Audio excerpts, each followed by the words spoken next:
السلام علیکم ورحمۃ اللہ وبرکاتہ ناظرین، امید ہے کہ آپ تمامی حضرات خیر و عافیت سے ہوں گے۔ اللہ تبارک و تعالی آپ تمامی حضرات کو خیر و عافیت سے رکھے۔ آج میں ایک بڑا ہی عجیب واقعہ حضرت عیسیٰ علیہ السلام کا آپ کے گوش گزار کرنا چاہتا ہوں۔ واقعہ یوں ہے کہ حضرت عیسیٰ علیہ السلام ایک مرتبہ سفر میں نکلے تو آپ کے ہمراہ ایک یہودی ہو لیا۔ اس یہودی کے پاس 2 روٹیاں تھیں اور عیسیٰ علیہ السلام کے پاس 1 روٹی تھی۔ عیسیٰ علیہ السلام نے اس سے کہا، آؤ دونوں مل کر روٹی کھائیں۔ یہودی نے مان لیا، مگر جب اس نے دیکھا کہ عیسیٰ علیہ السلام کے پاس 1 روٹی ہے اور میرے پاس 2 تو پچھتایا کہ میں نے شرکت کا وعدہ کیوں کر لیا۔ چنانچہ جب کھانے کا ٹائم ہوا تو یہودی نے 1 ہی روٹی رکھی۔ عیسیٰ علیہ السلام نے فرمایا، تمہارے پاس 2 روٹیاں تھیں، 1 کہاں گئی؟ یہودی بولا، میرے پاس تو 1 ہی روٹی تھی، وہ 2 کب تھی؟ کھانا کھا کر آگے بڑھے تو ایک اندھا ملا۔ عیسیٰ علیہ السلام نے اس کے لیے دعا کی تو وہ اچھا ہو گیا۔ یہ معجزہ دکھا کر عیسیٰ علیہ السلام نے یہودی سے کہا، تجھے اس اللہ کی قسم جس نے میری دعا سے اس اندھے کو اچھا کر دیا، بتا دوسری روٹی کہاں گئی؟ وہ بولا، مجھے اسی خدا کی قسم میرے پاس تو 1 ہی روٹی تھی، دوسری تھی ہی نہیں۔ اتنے میں آگے بڑھے تو ایک ہرن دکھائی دیا۔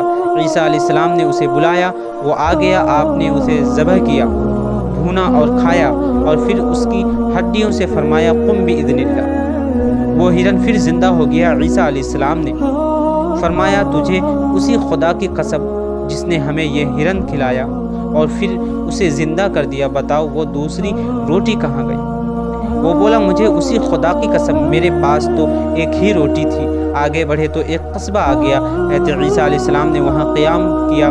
یہودی نے موقع پا کر حضرت عیسیٰ علیہ السلام کا عصا مبارک چرا لیا اور خوش ہوا کہ میں اس عصا سے مردے زندہ کیا کروں گا۔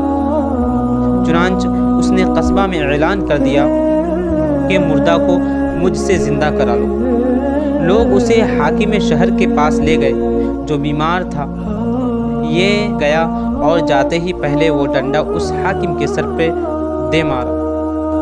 وہ مر گیا اور پھر کہنے لگا، لو دیکھو اب میں اسے زندہ کرتا ہوں۔ چنانچہ پھر اسے ڈنڈا مارا اور کہا، قم بإذن اللہ، مگر وہ زندہ نہ ہو سکا۔ اب تو یہ گھبرایا، لوگوں نے پکڑ لیا اور اسے پھانسی پر لٹکانے لگے کہ اتنے میں حضرت عیسیٰ علیہ السلام پہنچ گئے۔ فرمایا، تمہارا حاکم میں زندہ کر دیتا ہوں، اسے چھوڑ دو۔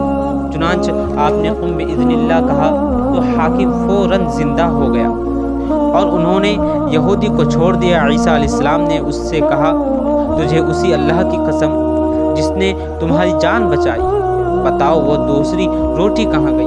وہ بولا، مجھے اسی خدا کی قسم میرے پاس دوسری روٹی تھی ہی نہیں۔ آگے بڑھے تو سونے کی 3 اینٹیں ملی۔ عیسیٰ علیہ السلام نے فرمایا، ان میں 1 اینٹ میری، دوسری تمہاری اور تیسری اس کی جس نے تیسری روٹی کھائی۔ وہ بولا، خدا کی قسم تیسری روٹی میں نے ہی کھائی تھی۔ آپ نے وہ 3 اینٹیں اسی کو دے دی اور فرمایا، اب میں تمہیں چھوڑتا ہوں، اب تم میرا ساتھ چھوڑ دو۔ چنانچہ وہ اینٹیں لے کر چلا گیا، مگر اللہ تبارک و تعالیٰ نے اسے اینٹوں سمیت زمین میں دھسا دیا۔ اس واقعہ سے ہمیں سبق یہ ملتا ہے کہ دنیا کا لالچ بربادی اور ہلاکت کا موجب ہوتا ہے، اور یہ بھی معلوم ہوا کہ پیغمبر کے سامنے جھوٹ بولنا بڑا خطرناک ہے، اس لیے کہ پیغمبر کو سب علم ہوتا ہے۔ اور یہ بھی معلوم ہوا کہ جو بات پیغمبر کے منہ سے نکلے وہی بات دوسرا بھی کہے، تو جو اثر پیغمبر کے منہ سے نکلنے پر ہوتا ہے دوسروں کے منہ سے وہ اثر نہیں ہوتا۔